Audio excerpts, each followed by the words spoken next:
তোমার কোনো শেষ ইচ্ছা থাকলে বলতে পারো। ম্যাডাম, আমার শেষ ইচ্ছার কথা আমি মাহি ম্যাডামকে বলবো। কি করে বলবে? উনি তো আর এখানে নেই, ওনার আসি প্রমোশন হয়েছে, উনি বীরপুরে চলে গেছে। যা বলার আমাকে বলো, ওনার জায়গায় আমি আছি। ম্যাডাম, তাহলে আপনি যান, আমি আর কিছুই বলবো না। না না, এই বললে তো হয় না, তুমি বলো তোমার শেষ ইচ্ছাটা কি? ম্যাডাম, আমার শেষ ইচ্ছা আপনি পূরণ করতে পারবেন না। আমি একটা কুমারী মেয়েকে বিয়ে করতে চাই, পারবেন আমার এই ইচ্ছাটা পূরণ করতে?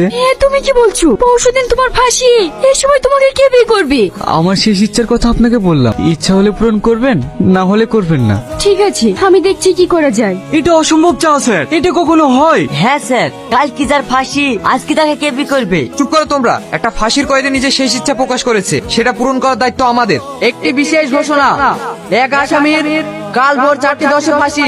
সেই আসামির শেষ ইচ্ছা একটি কুমারী মেয়েকে বিয়ে করতে চায়। কোনো মেয়ে যদি ইচ্ছুক থাকো তাহলে জেলার সাহেবের সাথে যোগাযোগ করো। আসামির নাম শাহিন। কালকে যার ফাঁসি, তাকে জেনে শুনে কেউ বিয়ে করবে? আমার মতো মেয়েকে যদি 10 লাখ টাকা দিব বলে, তাও ওকে বিয়ে করবো না। একদিনের জন্য বিয়ে করি, সারা জীবন বিধবাই থাকবো নাকি? আরে আপনারা কোথায় যাচ্ছেন? আমি কয়েদি শাহিনকে বিয়ে করার জন্য এসেছি। স্যার, কয়েদি শাহিনকে বিয়ে করার জন্য একটা মেয়ে এসছে। ঠিক আছে, ওকে ভিতরে পাঠিয়ে দাও।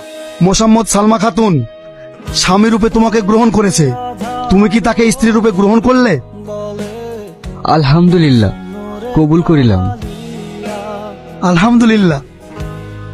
সবাই হাত তুলে দোয়া করুন।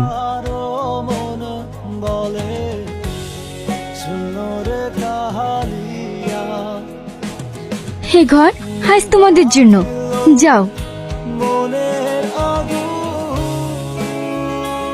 শাহিন, আমি 2:30 তোমাকে নিতে আসবো।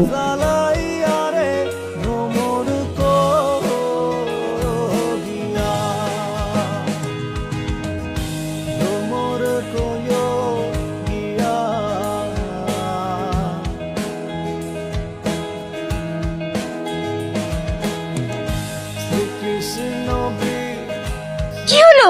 কয়দি কই?